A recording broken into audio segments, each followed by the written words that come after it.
L'année passée, je vous avais présenté une TV Weka de chez Samsung, la QL900D. Cette année, je vous la représente, mais c'est la version 2024. Ben oui, une année est passée, donc du coup, on va tester le nouveau modèle. Est-ce qu'il y a des nouveautés? Non, mais plutôt des améliorations et de belles améliorations. On va voir ça ensemble. Alors, cependant, il n'y aura pas de déballage, comme je fais souvent, pour la simple et bonne raison que le livreur me l'a livré. Il m'a laissé me débrouiller tout seul. Et je vous raconte pas, c'est juste la galère parce qu'elle est assez imposante, 65 pouces, etc. La soulever tout seul, la placer tout seul, etc. J'avais pas envie de l'abîmer, au prix où ça coûte, bien évidemment. Donc on va passer directement au design.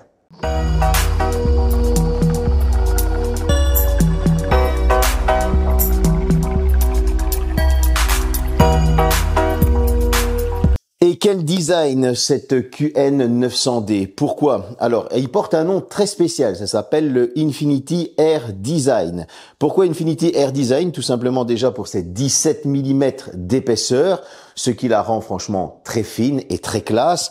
Et on va avoir un pied, bon là on le voit pas trop parce que j'ai mis la Barsoon que je teste aussi actuellement, un pied avec une réflexion. Cette réflexion, c'est un effet miroir et ça donne un effet comme si la télé était en train de flotter dans les airs. Franchement, ça a un très très bel effet. Je vous le recommande de regarder ça en magasin, vous allez voir si vous allez en prendre plein la vue. Toujours côté design, on a des bords qui sont inexistants. Ça s'appelle de l'Infinity Screen. Alors vous avez franchement du bord à bord partout, si ce n'est un petit peu en bas où là vous allez avoir un petit bord de 5 mm. Mais c'est celui qu'on remarque le moins bien évidemment parce qu'il est mis dans le bas et que nos yeux sont souvent focus à partir du milieu tout simplement. Si on reprend le niveau design, vous allez avoir de l'aération tout le long de la télévision dans sa longueur, sur sa largeur aussi. Donc tout ça pour que la télé puisse respirer un maximum. Et là vous allez me dire 17 mm où on tape les câbles. En fait c'est super simple. C'est un peu comme l'année passée. On a une box qui vient se fixer à l'arrière. Cette box, honnêtement, on peut la comparer à un PC portable 15 pouces qui est replié sur lui-même. Voilà, donc vous prenez votre PC portable 15 pouces, vous le repliez. Cette box correspond plus ou moins à ça en taille. Elle vient se fixer derrière, bien évidemment, vous mettez vos câbles, etc. Et là, vous allez avoir tout un ensemble de caches, tout simplement pour le cable management. Chose que j'ai pas fait, je vous l'avoue, parce que tout simplement... j'ai pas le meuble pour, j'ai pas l'emplacement pour, faudrait que je la fixe au mur, etc. Mais en tout cas, au niveau design, on a une dalle qui est réfléchissante. On parlera un petit peu plus tard de tout ce qui est qualité d'image, etc. Dans la partie spec, là, on est sur le design. On a des qualités de finition qui sont juste topissimes. On a un écran qui est fin, qui est classe. Bref, il nous en met déjà plein la vue dès le départ. Et cet écran de 65 pouces, qu'est-ce qu'il nous réserve? Il faut savoir qu'il y a 3 tailles à cet écran. Tout déterminera, c'est votre portefeuille qui va déterminer qu'est-ce que vous allez prendre comme écran. On est sur un écran ici de 65 pouces, comme je le disais, mais il y a aussi la version 75 et 85 pouces. Vraiment pour dire d'en prendre plein la vue. En tout cas, cet écran, il est anti-reflet. Vous allez avoir une résolution maximum de 8K, bien évidemment, parce qu'il y en a qui vont me poser des questions dans les commentaires. Oui, vous allez pouvoir regarder aussi de la 4K et de la Full HD. Ne vous inquiétez pas, vous allez pouvoir le faire. Vous avez un taux de rafraîchissement de 100 Hz. En 4K, vous allez pouvoir monter avec le Motion Accelerator à 240 Hz. Autant dire que les gamers vont pouvoir se faire plaisir. Surtout, en parlant de gamers, que vous allez avoir 4 ports HDMI 2.1 à l'arrière, les dernières générations, pour vous donner la meilleure qualité de vos consoles dernière génération, c'est-à-dire Xbox Series X, PlayStation 5, etc. et ce qu'il y a à venir. En tout cas, on a de la HDR, de la HDR10+, vous allez avoir du upscale en 8K. Ça veut dire quoi le upscale en 8K? Ça veut dire que vous allez avoir si vous avez par exemple un film en 4K, via intelligence artificielle et son processeur, le QN8 Gen 3, vous allez avoir la télévision qui va améliorer la qualité de l'image et donc vous donner une image proche de la 8K. On n'est pas sur de la 8K, on est proche de la 8K. Ça veut dire qu'elle va simuler une 8K pour vous donner la meilleure image possible. Au niveau de la luminosité, les fenêtres sont ouvertes aujourd'hui. Comme vous pouvez le voir, on a une image qui est nickel. Pourquoi?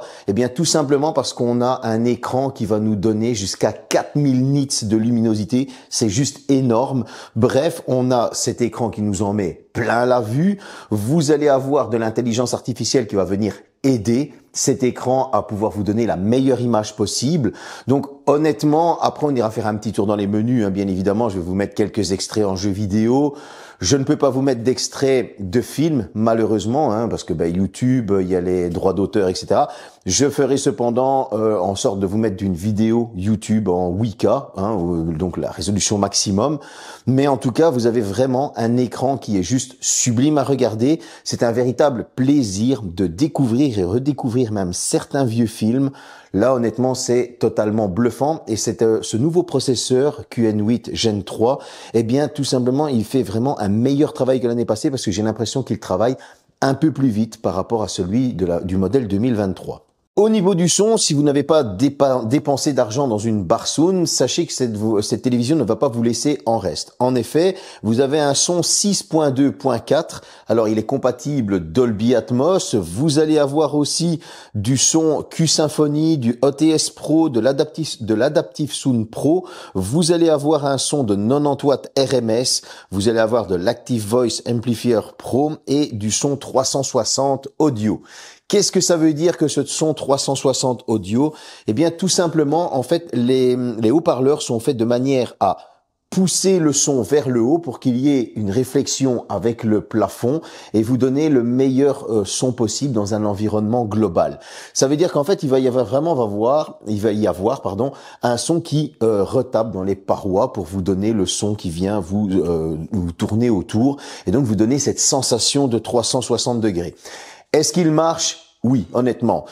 Je l'ai testé sans la Barsound et je vais vous dire pourquoi, parce que tout simplement au début la Barsound, j'ai eu du mal à la faire reconnaître et ouais, pourtant c'est une Samsung, je sais pas pourquoi j'ai bugué un truc dans l'installation. Et donc du coup, j'ai utilisé les haut-parleurs de la télévision le temps que je puisse trouver qu'est-ce que j'avais merdé dans mon installation de Barsound. Eh bien là, en fait, j'ai été assez bluffé de voir la qualité sonore et ce son 360 degrés.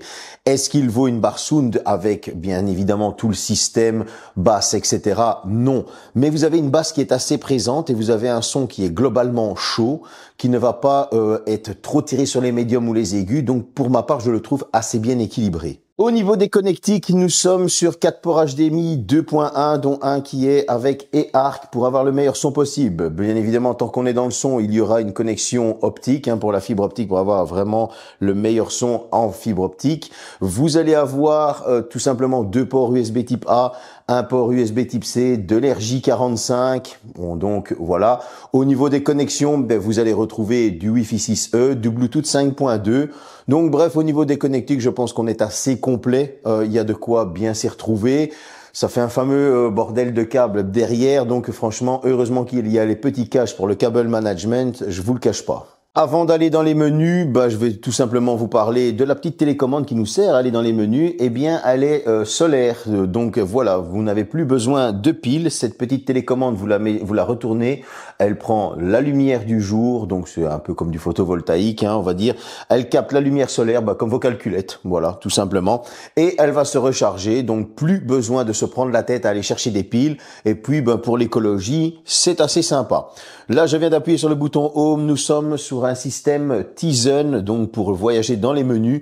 Comme vous pouvez le voir, ça réagit assez bien. Nous avons le mode ambiant, c'est ce que moi j'utilisais pour vous mettre différents modes d'ambiance. Vous avez des décors, etc. C'est ce que je mets souvent derrière moi pendant certaines vidéos de gros smartphones, vous l'avez remarqué. Donc il y a de la nature, vous avez aussi des tableaux, etc. Bref, c'est assez complet. Maintenant, si on retourne, vous avez le Daily Plus. Donc ça, c'est toutes les petites choses qui vont se connecter à votre télévision. Donc le SmartThing, bien évidemment, on est chez Samsung avec un téléphone Samsung ou un téléphone Android ou iOS. Eh bien, vous installez l'application SmartThing, votre télévision sera reconnue dedans. Vous pouvez utiliser votre smartphone en télécommande, mais aussi, ça va vous donner la consommation de votre télévision un petit peu comme avec ma machine à laver et tout. C'est assez sympa. Comme vous pouvez le voir, on a aussi l'application Hue qui est d'origine et qui va jouer avec vos ampoules Hue. Petite parenthèse concernant Hue, eh bien moi j'ai le boîtier de synchronisation parce que sur ma télévision 4K il n'y avait pas l'application Hue tout simplement et j'ai eu des soucis de reconnaissance. La télévision ne reconnaît pas le boîtier Hue et donc du coup tout simplement elle continue à tourner. Et lorsque je vais lancer mes consoles de jeux, etc., elle ne reconnaît pas le boîtier. C'est assez dommage. À mon avis, il faudra patienter une mise à jour du boîtier de synchronisation ou de la télévision pour pouvoir profiter de son boîtier de synchronisation You, tout simplement. Donc voilà, si vous avez encore l'ancien système, que vous ne passez pas par l'application, il risque d'y avoir un problème de reconnaissance de ce fameux boîtier de synchronisation Philips Hue. Bref, une fois que c'est fait, lorsque vous êtes dans cette partie-ci, eh bien, tout ce qui est connecté à votre maison, si vous avez mis votre SmartThing à l'intérieur de la télévision, donc dans l'application, vous allez pouvoir tout gérer via votre télévision tout simplement. Et ça, j'ai trouvé ça assez sympa. Une fois qu'on revient sur l'accueil, tout simplement, on est sous Tizen. Vous allez avoir vos différents ports. Donc ici, on peut voir qu'il y a ma Xbox Series S. Et si on descend, il y a la PlayStation 5. Vous allez avoir les différentes chaînes, donc les applications de BFM TV, Euronews, Top Gear, etc., etc. Vous allez pouvoir aller sur vos applications préférées, Netflix, Prime Video, Disney+, Apple TV, Rakuten TV, bien évidemment YouTube. Vous avez Bixby, si vous voulez utiliser l'assistant vocal de Samsung. Vous allez avoir l'internet de Samsung pour pouvoir surfer. Bref, vous l'avez compris, le but de cette télé smart, c'est de pouvoir faire un maximum sans vous casser la tête. La télécommande a été totalement simplifiée. Vous avez sur la télécommande 4 boutons raccourcis des principaux fournisseurs de stream, c'est-à-dire Netflix, Disney+, etc. Et vous avez Samsung TV+, qui va vous permettre d'avoir les chaînes de télévision. Vous avez un petit bouton micro qui vous permet de parler à Bixby pour la commander. Bref, vous avez un bouton Home. On est sur une télécommande qui a été simplifiée au maximum pour pas que vous vous preniez la tête. Que demander de plus? Si maintenant on va sur YouTube, eh bien là c'est encore autre chose. Je peux connecter mon compte, c'est ce que je vais faire après pour vous donner un petit extrait d'une vidéo Weka. Et là en fait, vous allez me donner dans les commentaires votre retour de qualité d'image. Je pense que honnêtement, on en prend plein la vue. Comme vous avez pu le voir dans les deux petits extraits, le premier était vraiment une vidéo Weka pour vous donner toutes les performances de la télévision. Quant à la seconde vidéo, là c'était une vidéo 4K qui a été upscale en Weka. Il faut avouer, on voit pas la différence, on a vraiment une image topissime. Parlant d'image, comme vous pouvez le voir juste derrière moi, ça fait toujours partie du mode ambiant, donc pour vous donner une petite ambiance. Et là, en fait, c'est comme si on avait une fenêtre. Comme vous pouvez le remarquer, on a les feuilles qui bougent, etc. Ça nous donne vraiment la sensation qu'on a une fenêtre, qu'on est en train de regarder un paysage. Et honnêtement, il faut avouer, c'est classe. Et c'est super beau. On est sur une fiche 240 volts, ça je vais pas vous le dire. La puissance absorbée, on est sur du 370 watts. La puissance en veille, on est sur du 0,50 watts. La puissance typique consommée, on est sur du 110 watts. Maintenant, en conversion et pour notre consommation, on est sur du 153 kWh. C'est pas rien. On a quand même on le sait tous, la Weka consomme, mais vous avez un mode éco qui va vous permettre de réduire cela. Vous allez avoir aussi le fait que la télévision puisse s'éteindre automatiquement quand elle remarque qu'elle tourne et qu'il n'y a plus personne dans la pièce, qu'il n'y a plus de regard tourné vers elle, etc. Bref, vous avez l'intelligence artificielle qui va tourner pour vous aider à justement consommer moins. Mais lorsqu'on va vers une télé Weka, on le sait bien, je veux dire, ça consomme toujours un peu plus qu'une télé 4K ou tout simplement Full HD. J'ai gardé la partie jeux vidéo pour la fin. Alors, la partie jeux vidéo. Bon, je vais pas vous mentir, j'ai directement joué avec la Xbox Series X, j'ai joué avec la PlayStation 5. Je suis parti sur des gros titres pour me dire, voilà, je vais voir qu'est-ce que ça donne. Dans les gros titres sur PlayStation 5, tout simplement, je suis parti sur du God of War Ragnarok. Comment dire? C'est beau. Je veux dire, c'est beau, c'est même plus que beau, c'est juste magnifique. Et au niveau de la Xbox Series X, ça tombait bien. En fait, tout simplement, il y avait Hellblade 2 qui était sorti. Et donc, du coup, je suis parti un petit peu sur du Hellblade 2 avec la Xbox Series X. Et franchement, on voit maintenant enfin ce que sont les jeux dernière génération, ceux qui nous en mettent plein la vue. Parlant de Xbox, bon, on est sur une Samsung, je vous le cache pas, je vous en ai déjà parlé. Il y a l'application Xbox Game Pass. Ça veut dire quoi? Ça veut dire que si vous allez chercher tout simplement, je vais la chercher, une manette Xbox, comme ceci. Elle se connecte en Bluetooth à la télévision et pas besoin de console en fait. Avec le Xbox Game Pass, tout simplement, vous prenez votre abonnement Xbox Game Pass et vous allez pouvoir jouer directement au jeu au jeu du Xbox Game Pass, pardon, pas autre. Et vous allez pouvoir jouer directement sur votre télévision avec votre manette.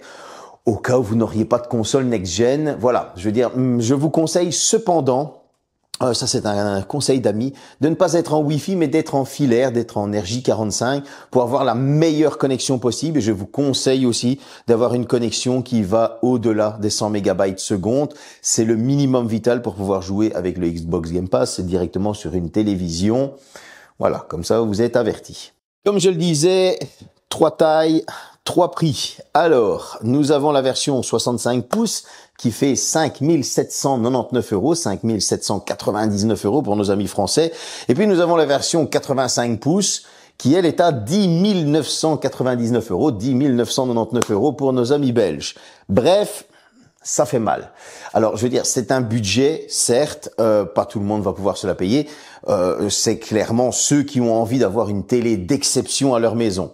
Je vais aussi vous dire que si vous avez la version 2023, il y a quelques améliorations. Est-ce que ça vaut la peine de changer? Non. Attendez la version 2025, voire 2026. Amortissez votre télévision. On n'achète pas ce genre de télévision pour la changer tous les ans, sauf si vous êtes millionnaire. Voilà, tout simplement. Ce genre de télé, une fois qu'on l'achète, on est parti pour un petit temps. D'autant plus qu'on a les dernières connectivités, HDMI 2.1, etc. Vous avez les dernières spécificité sonore au niveau de l'OTS Pro, vous allez avoir tout ce qui est upscale, etc. Donc, encore une fois, on n'est pas obligé de changer tous les ans. Certes, c'est un budget, c'est le genre de télévision qui va aller vraiment pour ceux qui veulent se fabriquer un petit cinéma à la maison, donc avec la meilleure télévision, le meilleur système de son possible. Système de son, je vous en présenterai un justement dans une prochaine vidéo. Il est juste là.